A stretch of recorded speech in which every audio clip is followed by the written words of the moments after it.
제 24장. 사람이 아내를 맞이하여 데려온 후에 그에게 수치되는 일이 있음을 발견하고 그를 기뻐하지 아니하면 이혼 증서를 써서 그의 손에 주고 그를 자기 집에서 내보낼 것이요 그 여자는 그의 집에서 나아가서 다른 사람의 아내가 되려니와 그의 둘째 남편도 그를 미워하여 이혼 증서를 써서 그의 손에 주고 그를 자기 집에서 내보냈거나 또는 그를 아내로 맞이한 둘째 남편이 죽었다 하자 그 여자는 이미 몸을 더럽혔은즉 그를 내보낸 첫 남편이 그를 다시 아내로 맞이하지 말지니 이 일은 여호와 앞에 가증한 것이라.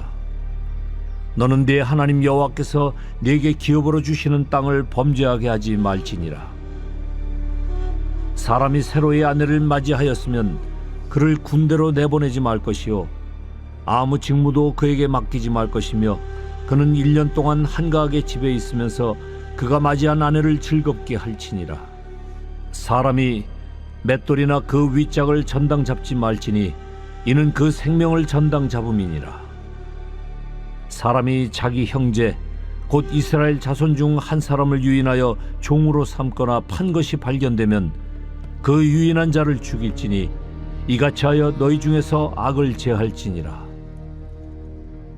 너는 나병에 대하여 삼가서 레위 사람 제사장들이 너희에게 가르치는 대로 내가 힘써 다 지켜 행하되 너희는 내가 그들에게 명령한 대로 지켜 행하라. 너희는 애굽에서 나오는 길에서 네 하나님 여호와께서 미리암에게 행하신 일을 기억할지니라.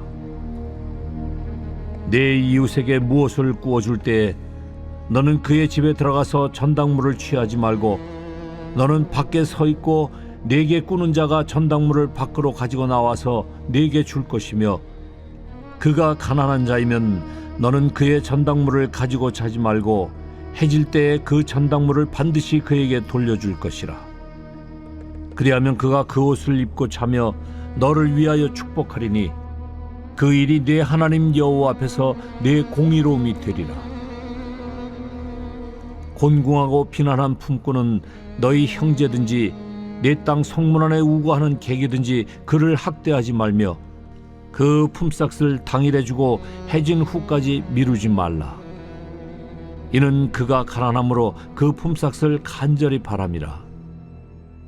그가 너를 여호와께 호소하지 않게 하라. 그렇지 않으면 그것이 네게 죄가 될 것임이라. 아버지는 그 자식들로 말미암아 죽임을 당하지 않을 것이요 자식들은 그 아버지로 말미암아 죽임을 당하지 않을 것이니 각 사람은 자기 죄로 말미암아 죽임을 당할 것이니라. 너는 객이나 고아의 송사를 억울하게 하지 말며 과부의 옷을 전당 잡지 말라. 너는 애굽에서 종되었던 일과 네 하나님 여호와께서 너를 거기서 속량하신 것을 기억하라. 이러므로 내가 네게 이 일을 행하라 명령하노라. 네가 밭에서 곡식을 벨 때에 그 한 붓을 밭에 잊어버렸거든 다시 가서 가져오지 말고 나그네와 고아와 과부를 위하여 남겨두라. 그리하면 네 하나님 여호와께서 네 손으로 하는 모든 일에 복을 내리시리라. 네가 네 감람나무를 떤 후에 그 가지를 다시 살피지 말고 그 남은 것은 객과 고아와 과부를 위하여 남겨두며 네가 네 포도원의 포도를 딴 후에 그 남은 것을 다시 따지 말고 객과 고아와 과부를 위하여 남겨두라. 너는 애굽 땅에서 종되었던 것을 기억하라. 이러므로 내가 네게 이 일을 행하라 명령하노라.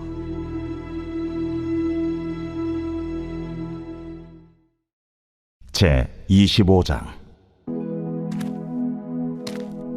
사람들 사이에 시비가 생겨 재판을 청하면 재판장은 그들을 재판하여 의인은 의롭다 하고 악인은 정죄할 것이며 악인에게 태형이 합당하면 재판장은 그를 엎드리게 하고 그 앞에서 그의 죄에 따라 수를 맞추어 때리게 하라.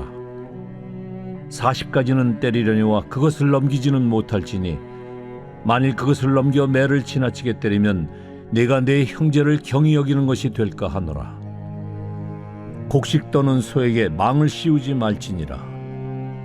형제들이 함께 사는데 그중 하나가 죽고 아들이 없거든 그 죽은 자의 아내는 나가서 타인에게 시집가지 말 것이요 그의 남편의 형제가 그에게로 들어가서 그를 맞이하여 아내로 삼아 그의 남편의 형제된 의무를 그에게 다 행할 것이요 그 여인이 낳은 첫 아들이 그 죽은 형제의 이름을 잊게 하여 그 이름이 이스라엘 중에서 끊어지지 않게 할 것이니라. 그러나 그 사람이 만일 그 형제의 아내 맞이하기를 즐겨하지 아니하면 그 형제의 아내는 그 성문으로 장로들에게 나아가서 말하기를 내 남편의 형제가 그의 형제의 이름을 이스라엘 중에 잊기를 싫어하여 남편의 형제된 의무를 내게 행하지 아니하나이다 할 것이요 그 성읍 장로들은 그를 불러다가 말할 것이며 그가 이미 정한 뜻대로 말하기를 내가 그 여자를 맞이하기를 즐겨하지 아니하노라 하면 그의 형제의 아내가 장로들 앞에서 그에게 나아가서 그의 발에서 신을 벗기고 그의 얼굴에 침을 뱉으며 이르기를 그의 형제의 집을 세우기를 즐겨 아니하는 자에게는 이같이 할 것이라 하고 이스라엘 중에서 그의 이름을 신 벗김 받은 자의 집이라 부를 것이니라. 두 사람이 서로 싸울 때에 한 사람의 아내가 그 치는 자의 손에서 그의 남편을 구하려 하여 가까이 가서 손을 벌려 그 사람의 음낭을 잡거든 너는 그 여인의 손을 찍어버릴 것이고 내 눈이 그를 불쌍히 여기지 말지니라. 너는 내 주머니에 두 종류의 저울추 곧 큰 것과 작은 것을 넣지 말 것이며 내 집에 두 종류의 돼 곧 큰 것과 작은 것을 두지 말 것이요 오직 온전하고 공정한 저울추를 두며 온전하고 공정한 퇴를 둘 것이라. 그리하면 네 하나님 여호와께서 네게 주시는 땅에서 네 날이 길리라. 이런 일들을 행하는 모든 자, 악을 행하는 모든 자는 네 하나님 여호와께 가증하니라. 너희는 애굽에서 나오는 길에 아말렉이 네게 행한 일을 기억하라. 곧 그들이 너를 길에서 만나 네가 피곤할 때에 내 뒤에 떨어진 약한 자들을 쳤고 하나님을 두려워하지 아니하였느니라. 그러므로 네 하나님 여호와께서 네게 기업으로 주어 차지하게 하시는 땅에서 네 하나님 여호와께서 사방에 있는 모든 적군으로부터 네게 안식을 주실 때에 너는 천하에서 아말렉에 대한 기억을 지워버리라. 너는 잊지 말지니라. 제68편 다윗의 시. 인도자를 따라 부르는 노래. 하나님이 일어나시니 원수들은 흩어지며 주를 미워하는 자들은 주 앞에서 도망하리이다. 연기가 불려가듯이 그들을 몰아내소서. 불 앞에서 밀이 녹음같이 악인이 하나님 앞에서 망하게 하소서. 의인은 기뻐하여 하나님 앞에서 뛰놀며 기뻐하고 즐거워할지어다. 하나님께 노래하며 그의 이름을 찬양하라. 하늘을 타고 광야에 행하시던 일을 위하여 대로를 수축하라. 그의 이름은 여호와이시니 그의 앞에서 뛰놀지어다. 그의 거룩한 처소에 계신 하나님은 고아의 아버지시며 과부의 재판장이시라.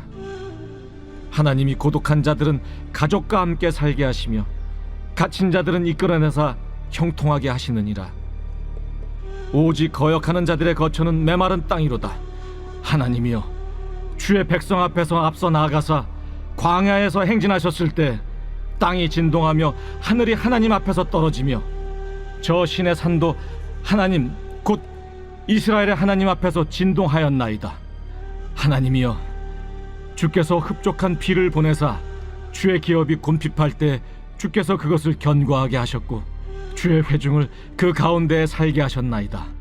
하나님이여, 주께서 가난한 자를 위하여 주의 은택을 준비하셨나이다. 주께서 말씀을 주시니 소식을 공포하는 여자들은 큰 무리라. 여러 군대의 왕들이 도망하고 도망하니 집에 있던 여자들도 탈취물을 나누도다. 너희가 양우리에 누울 때에는 그 날개를 은으로 입히고 그 깃을 황금으로 입힌 비둘기 같도다. 전능하신 이가 왕들을 그 중에서 흩으실 때에는 살몬의 눈이 날림 같도다. 바산에 사는 하나님의 산임이여 바산에 사는 높은 산이로다. 너희 높은 산들아, 어찌하여 하나님이 계시려 하는 산을 시기하여 보느냐? 진실로 여호와께서 이 산에 영원히 계시리로다. 하나님의 병거는 천천히요 만만이라. 주께서 그 중에 계심이 신의 산 성소에 계심 같도다. 주께서 높은 곳으로 오르시며 사로잡은 자들을 취하시고 선물들을 사람들에게서 받으시며 반역자들로부터도 받으시니 여호와 하나님이 그들과 함께 계시기 때문이로다. 날마다 우리 짐을 지시는 주 곧 우리의 구원이신 하나님을 찬송할지로다. 하나님은 우리에게 구원의 하나님이시라. 사망에서 벗어남은 주 여호와로 말미암거니와 그의 원수들의 머리 곧 죄를 짓고 다니는 자의 정수리는 하나님이 쳐서 깨뜨리시리로다. 주께서 말씀하시기를 내가 그들을 바산에서 돌아오게 하며 바다 깊은 곳에서 도로 나오게 하고 내가 그들을 심히 치고 그들의 피에 내 발을 잠그게 하며 내 집의 개의 혀로 내 원수들에게서 제 분깃을 얻게 하리라 하시도다. 하나님이여, 그들이 주께서 행차하심을 보았으니 곧 나의 하나님 나의 왕이 성소로 행차하시는 것이라. 소 고치는 처녀들 중에서 노래 부르는 자들은 앞서고 악기를 연주하는 자들은 뒤따르나이다. 이스라엘의 근원에서 나온 너희여, 대회 중에 하나님 곧 주를 송축할지어다. 거기에는 그들을 주관하는 작은 베냐민과 유다의 고관과 그들의 무리와 스불론의 고관과 납달리의 고관이 있도다. 내 하나님이 너의 힘을 명령하셨도다. 하나님이여, 우리를 위하여 행하신 것을 견고하게 하소서. 예루살렘에 있는 주의 전을 위하여 왕들이 주께 예물을 드리리이다. 갈밭의 들짐승과 수소의 무리와 만민의 송아지를 꾸짖으시고 은조각을 발 아래 밟으소서. 그가 전쟁을 즐기는 백성을 흩으셨도다.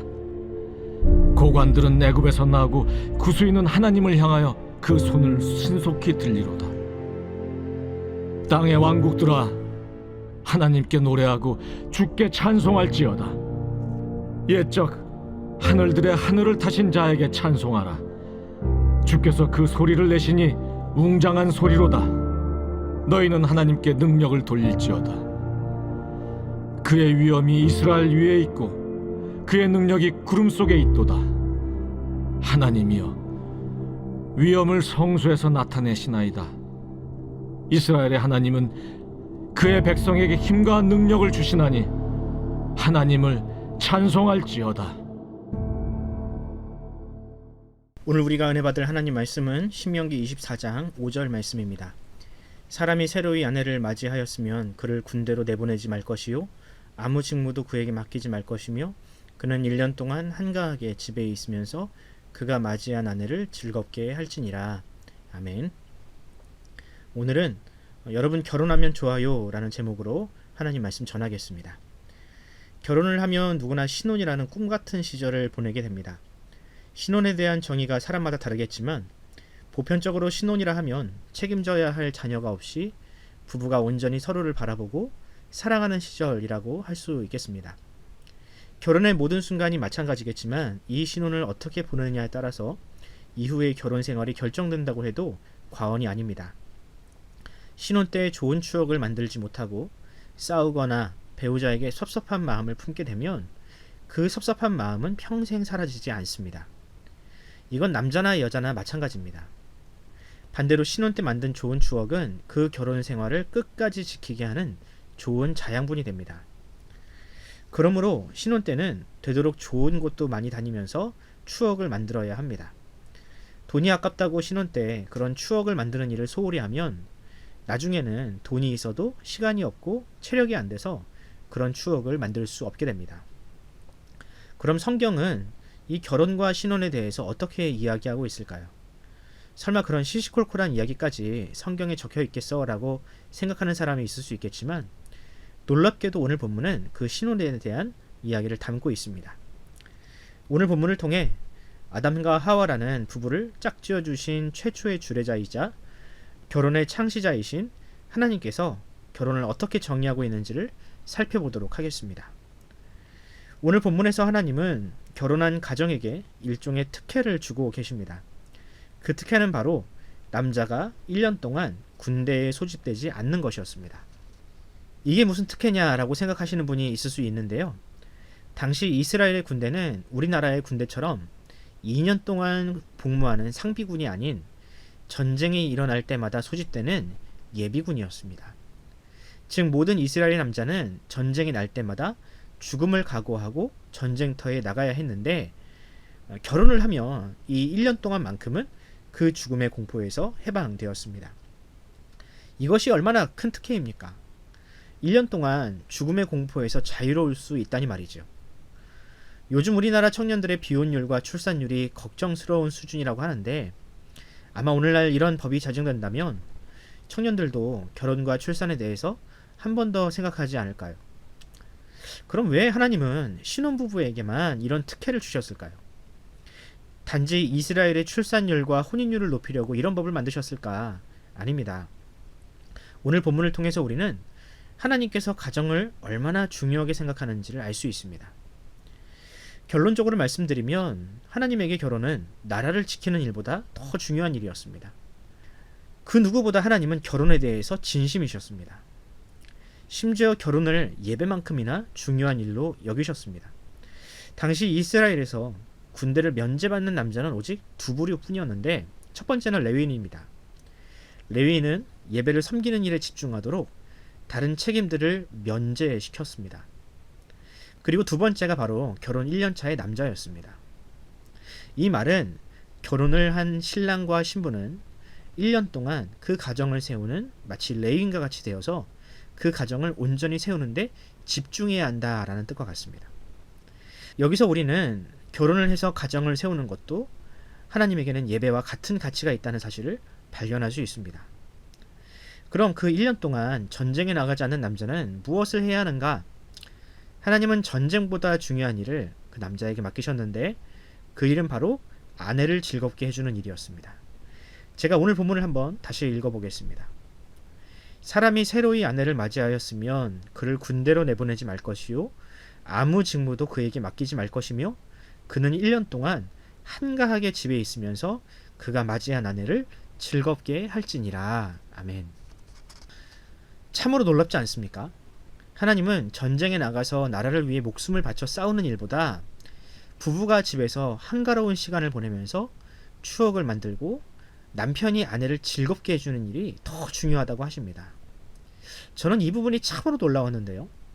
하나님은 여자가 남자를 즐겁게 할 것이 아니라 남자가 여자를 즐겁게 해야 한다라고 하십니다.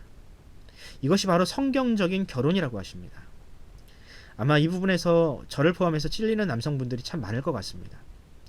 어떻습니까? 우리가 알고 있는 성경의 상식과 참 많이 다르죠. 과거 여성은 사람 대접도 못 받았다고 하는데 오늘 본문은 정반대로 이야기합니다. 그런데 저는 오히려 이것이 성경이 처음부터 끝까지 이야기하고자 하는 사랑의 정신이요 천국의 원리라고 말씀드리고 싶습니다. 힘이 센 사람이 오히려 약한 사람을 섬기고 많은 것을 소유한 사람이 그렇지 못한 사람을 섬기는 바로 이것이 천국의 원리입니다. 하나님은 과거 이스라엘의 공동체를 통해서도 바로 그 천국을 꿈꾸셨습니다. 그리고 그 천국이 가정에서부터 세워지기를 원하셨습니다. 하나님에게는 이 일이 전쟁보다 더 중요한 일이었고 이 땅에서 하나님의 나라가 이루어지는 지름길로 보신 것입니다.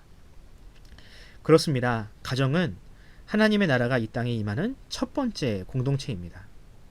만약 가정에서 그런 사랑과 섬김이 실현되지 않는다면 어떤 나라도 또 어떤 공동체도 그 일을 이룰 수 없습니다.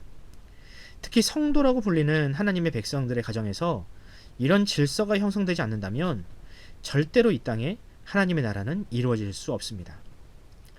물론 죄인인 우리들에게 이 말씀은 너무나 이상적으로 들릴 수 있습니다. 어찌 죄인인 우리가 이 말씀을 감당할 수 있겠습니까? 그래서 교회의 남편이자 우리의 영적인 신랑이신 예수님은 이 땅에 오셔서 우리의 기쁨을 위하여 몸소 그 삶을 살아내셨습니다. 예수님은 제자들의 발을 씻기시고 십자가를 지시기까지 그 모진 삶을 견뎌내셨습니다. 그리고 이 일로 말미암아 신부인 우리들이 죄와 사망에서 자유를 얻는 진정한 기쁨을 누리게 되었습니다. 이것이 바로 남편이신 예수님께서 신부인 우리들을 위해서 하신 일들입니다. 이제 우리가 신랑 되신 예수님의 사랑에 응답할 차례입니다. 예수님의 그 헌신적인 사랑을 받아 기쁨을 회복한 성도는 과연 어떤 삶을 살아야 하겠습니까? 그 해답은 이미 성경에 기록되어 있습니다. 오늘 설교는 에베소서 3장 31절로 33절로 마무리하려고 합니다. 그러므로 사람이 부모를 떠나 그의 아내와 합하여 그 둘이 한 육체가 될지니 이 비밀이 크도다. 나는 그리스도와 교회에 대하여 말하노라. 그러나 너희도 각각 자기 아내 사랑하기를 자신같이 하고 아내도 자기 남편을 존경하라. 아멘. 바라기는 여러분의 가정과 일터에도 이런 사랑과 희생의 역사가 일어나기를 간절히 소원합니다. 예수님의 사랑을 닮아 섬김만 받으려고 하는 사랑이 아니라 내가 먼저 섬김의 책임을 다하는 그 천국의 질서가 여러분의 가정과 우리 공동체에 회복되기를 간절히 축원합니다. 기도하겠습니다. 사랑의 하나님 감사합니다.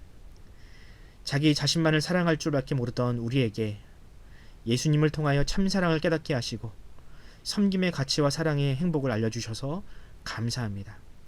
바라기는 우리 모든 성도들이 우리를 위하여 자기를 내어주신 그 예수님의 사랑을 깨달아 알게 하여 주옵소서. 받기만 하는 사랑이 아니라 누군가를 섬기고 희생하는 것이 얼마나 큰 행복인지를 알게 하여 주옵소서.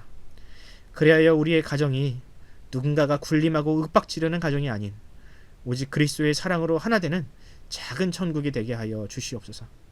특히 우리 교회가 가족예배를 결단하고 그 기쁨을 꿈꾸고 있습니다.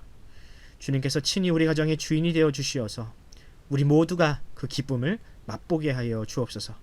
감사드리며 우리 구주 예수 그리스도의 이름으로 기도합니다. 아멘. 사랑하는 성도 여러분, 이 시간 우리가 기도할 때에 이 나라와 민족을 놓고 기도합시다. 우리나라가 소멸의 위기를 맞이하고 있다고 합니다.